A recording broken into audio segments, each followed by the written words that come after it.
Politikus senior Partai Demokrasi Indonesia Perjuangan atau PDIP, Panda Nababan, mengkhawatirkan efek hubungan Presiden Joko Widodo atau Jokowi dengan Surya Paloh yang memburuk. Mantan wartawan itu merasa was-was bahwa Jokowi akan mempermalukan Surya Paloh setelah Ketua Umum Partai Nasional Demokrat atau Nasdem itu mendeklarasikan Anies Baswedan sebagai bakal capres untuk Pilpres 2024. Terus terang, jujur, saya khawatir hubungan mereka berdua ini nggak berjalan baik, ujar Panda dalam diskusi siniar Total Politik yang ditayangkan di YouTube. Hal ini tentu merupakan langkah catur dari seorang Jokowi dalam menentukan sikapnya. Partai Nasdem sudah memilih Anies sebagai capres yang akan ia usung di Pilpres 2024 mendatang. Tapi Nasdem seperti acuh dengan latar belakang Anies yang sering menggunakan politik SARA untuk berpolitik. Padahal, Presiden Jokowi sudah mengingatkan bahwa suasana calon presiden dan calon wakil presiden atau capres-cawapres untuk menjaga suasana politik agar tetap aman. Dia mempersilahkan pada capres untuk berdebat, namun jangan sampai membawa politik SARA, suku, agama, ras, dan antar golongan. Jokowi tak ingin politisasi agama dan identitas terjadi di pemilu 2024. Jokowi menilai isu tersebut sangat berbahaya untuk negara sebesar Indonesia yang beragam. Apa yang diungkapkan oleh Jokowi ini tentu berbeda jauh dari Anies Baswedan yang menggunakan politik SARA dalam berpolitik. Maka dari itu, Panda Nababan pun menilai bahwa hubungan Jokowi dan Surya Paloh itu tidak akan berjalan baik-baik saja ketika Nasdem memutuskan mengusung Anies Baswedan.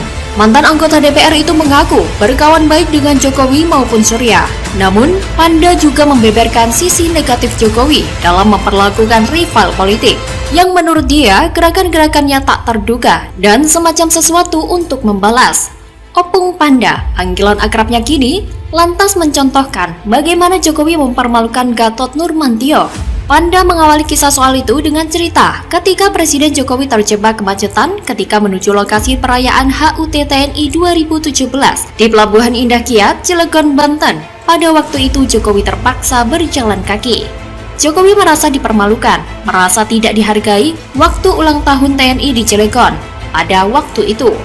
Memang Gatot Nurmantio yang waktu itu masih menjabat Panglima TNI langsung meminta maaf kepada Jokowi. Menurut Panda, Abiturien Akmil 1982 itu beralasan kemacetan tersebut disebabkan rakyat membludak karena mencintai TNI. Panda mengatakan Jokowi membalas perlakuan itu. Tokoh kelahiran 13 Februari 1944 itu menduga pembalasan tersebut benar-benar terlihat ketika Jokowi menikahkan putrinya, Kahiyang Ayu dengan Bobi Nasution pada 8 November 2017 di Solo.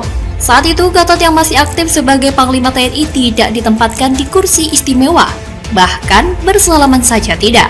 Artinya, menurut Opung Panda, ini merupakan permainan politik. Mantan jurnalis hukum itu pun mengaku juga melihat gelagat Jokowi sudah tidak sreg dengan Surya Paloh.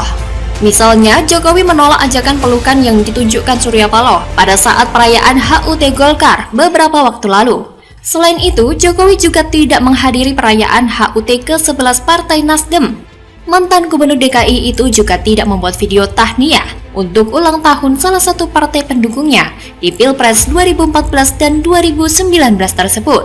Hal itu berbeda dengan yang ditunjukkan Jokowi pada saat Huria Kristen Batak Protestan atau HKBP menggelar Sinode Agung pada 25-27 Oktober 2022. Jokowi mengirimkan video sambutan untuk Sinode Agung ke-66 HKBP itu. Ini tentu merupakan tamparan telak bagi Nasdem dan akan menjadikan Partai Nasdem hancur sehancur-hancurnya. Karena Nasdem telah mengkhianati Jokowi dengan mengusung bapak politik identitas sebagai calon presiden. Dan bisa dipastikan Partai Nasdem bakal bubrah jika masih mengusung Anies sebagai capresnya. Media sosial Yusuf Dumdum menyoroti safari politik bakal capres Nasdem Anies Baswedan ke berbagai wilayah Indonesia. Dia mengejek kunjungan Anies yang sepi dari serbuan warga tidak seperti yang dibagikan pendukungnya. Hal itu disampaikan Yusuf Dumdum dalam akun Twitter pribadinya pada Minggu 19 Februari 2023. Sebut saja dia, One Door Prize. Sudah tebar kupon berhadiah menggiurkan, tapi tetap saja sepi. Sebenarnya ada video drone dari atas, tapi sengaja tak diposting oleh tim karena bisa bikin malu, ujar Yusuf Dumdum dikutip Newsworthy. Ada yang penasaran video dari atas? Sambungnya. Diketahui mantan Gubernur DKI Jakarta Anies Baswedan memang dijadwalkan berkunjung ke Provinsi Kalimantan Barat. Rencananya kunjungan itu dilakukan selama 2 hari. Dimulai pada Jumat tanggal 17 Februari kemarin. Dimulai dari pendaratannya di Bandara Internasional Supadio, Anies akan langsung menuju Masjid Raya Mujahidin untuk melaksanakan sholat Jumat. Dari sana Anies menuju kantor DPW Nasdem Kalimantan Barat. Setelah itu, Anies akan bertolak ke Rumah Adat Melayu Kalimantan Barat untuk menghadiri dialog kebangsaan dengan tokoh masyarakat multi etnik, tokoh pemuda, dan mahasiswa. Ketua Dewan Pimpinan Wilayah atau DPW Partai Nasdem Kalimantan Barat, Syarif Abdullah Al-Qadri, menginformasikan sebelumnya dialog kebangsaan tersebut akan digelar di Rumah Radang, namun kemudian dirubah lokasinya dan dialihkan di Rumah Adat Melayu Kalimantan Barat. Tapi jika diperhatikan, kampanye tersebut memang terlihat ramai dan penuh jika dilihat dari atas panggung. Tapi bisa jadi hal itu hanya segelintir massa yang dinarasikan sebanyak ribuan.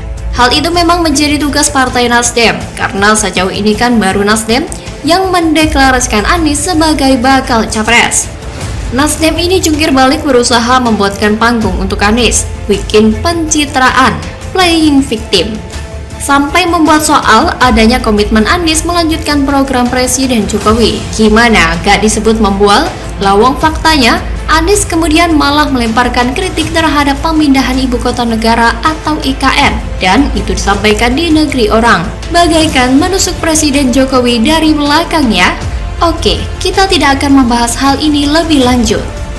Baik Nasdem maupun Anies sendiri memang harus bekerja keras untuk mempertahankan elektabilitas Anies di depan publik. Dengan menggelar acara pakai door prize besar-besaran, menyebar isu pelemparan telur busuk, hingga memperingatkan agar pemerintah daerah tidak menghalang-halangi safari politik Anies.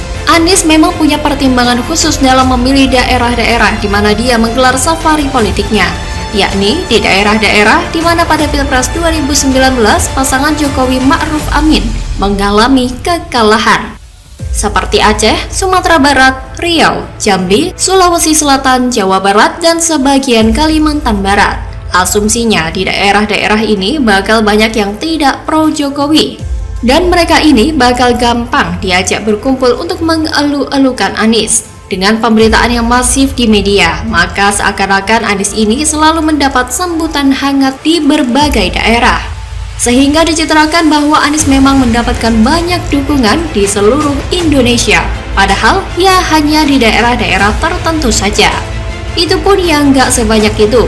Kalaupun banyak yang datang, itu karena ada iming-iming hadiah motor, mobil, umroh, dan lain-lain. Sedangkan Anies menyebut massa yang menyambutnya itu datang dengan sukarela.